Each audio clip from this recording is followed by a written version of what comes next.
¿Sabías que la estadística comenzó hace 5.000 años? Y no con matemáticas, sino con agricultores y gobernantes. Sí, desde los babilonios hasta la inteligencia artificial, la estadística ha evolucionado increíblemente. Hoy te llevaremos en un viaje a través del tiempo para descubrir cómo la estadística cambió el mundo. Así que si quieres entender por qué los números dominan nuestras vidas, quédate hasta el final.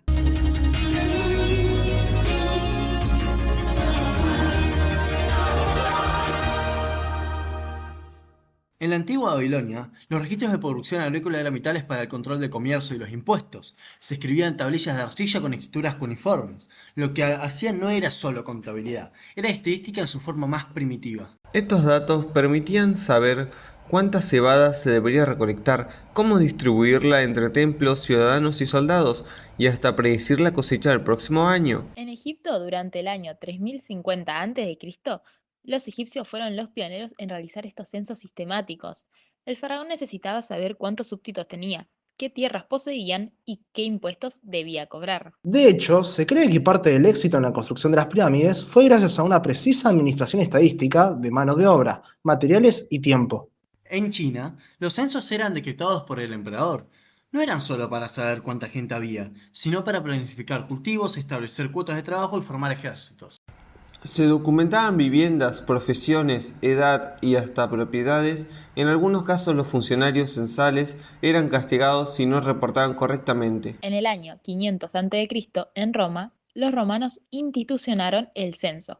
Cada 5 años, los censores registraban a todos los ciudadanos, sus bienes y su clase social. Era esencial para definir el poder político. El censo determinaba quién podía votar, pagar impuestos o ser parte del ejército. Una base de datos humana en la era clásica. Durante una epidemia en Londres, John Ground empezó a analizar los registros de funciones semanales. Indicó patrones, diferencia entre hombres y mujeres y causas frecuentes en la muerte. Su obra, Observaciones sobre la lista de la mortalidad, fue el primer intento serio de análisis estadístico aplicado a la salud pública. Incluso predijo la esperanza de vida en ciertas condiciones. Todo esto con papel, pluma y mucha paciencia. William Petty propuso algo revolucionario, usar los números para gobernar. Su aritmética política trataba de convertir problemas sociales en ecuaciones. Hizo calcular el valor de una nación según su gente y sus bienes. En su tiempo fue criticado, pero hoy lo llamaríamos un pionero del análisis de datos macroeconómicos. Tras la Revolución Francesa, el Estado quiso organizarse mejor. Así nació la primera oficina oficial de estadística, para censar, planificar y controlar. Gracias a esto, Francia mejoró su sistema educativo, económico y administrativo, basándose en datos reales, no en suposiciones. Enfermera, matemática y revolucionaria.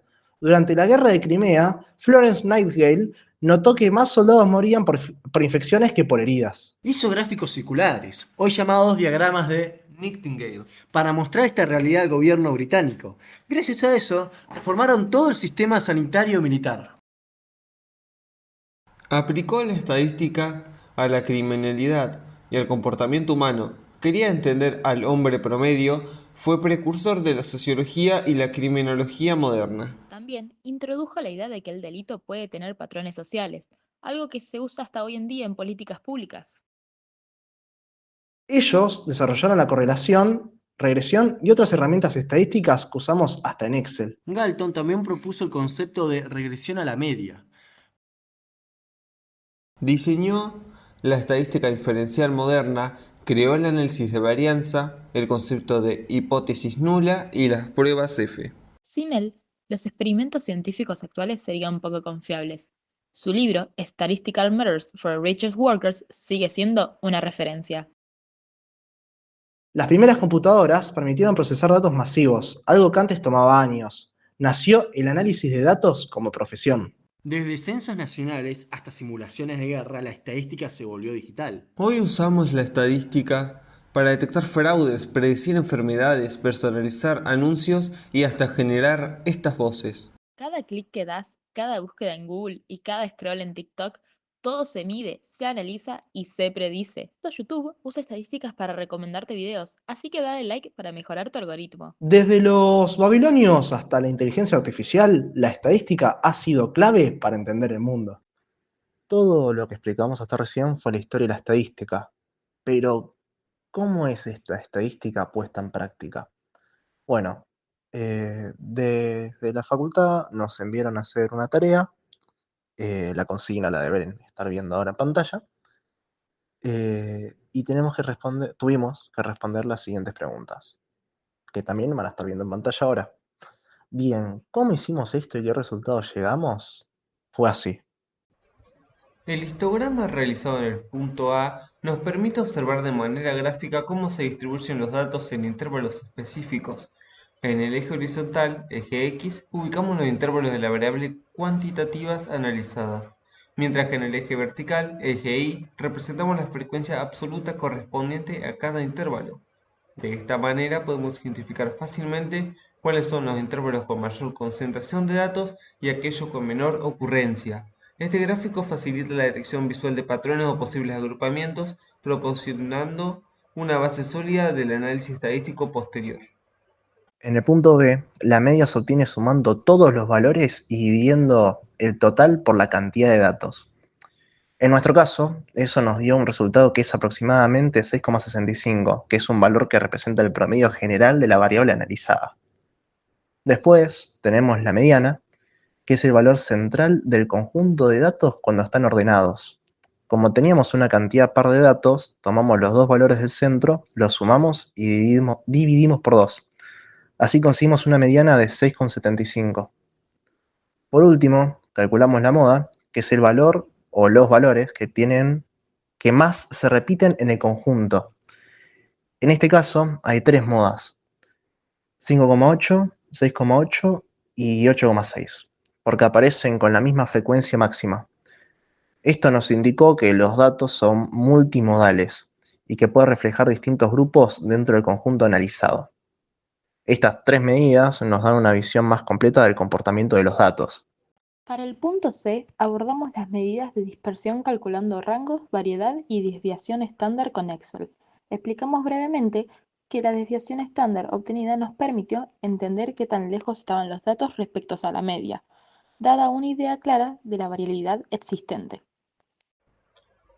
Respecto al punto D, realizamos un análisis gráfico más profundo utilizando un gráfico de frecuencia-distancia, el cual acomodamos en GeoGebra, que nos permitió observar cómo se distribuyeron nuestros datos en relación a la distancia medida.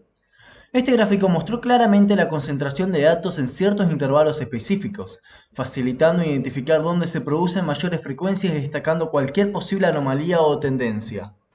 Pasando a la explicación del gráfico del cual usamos esta fórmula, podemos decir que X es el punto medio de intervalo de alcance en kilómetros y Y es la probabilidad estimada de que esto ocurra. Con esto ya podríamos reubicar el valor 10 km que respondería a la pregunta D, dándonos la respuesta de una probabilidad de un 2% o 2,5%. Esta probabilidad muy baja solo demuestra lo raro que sería que suceda, respondiendo a la pregunta D.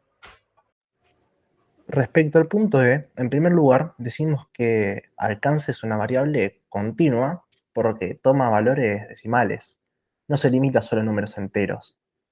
Por ejemplo, si hablamos del alcance de una señal o de una distancia media, podemos obtener valores como 2,5, 2,53, 3,7, 3,75, etc.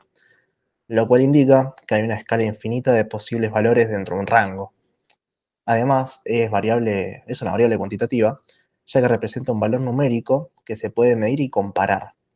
A diferencia de las cualitativas, que describen características o categorías, las cuantitativas, como esta, nos permiten hacer operaciones matemáticas, como promedios o rangos.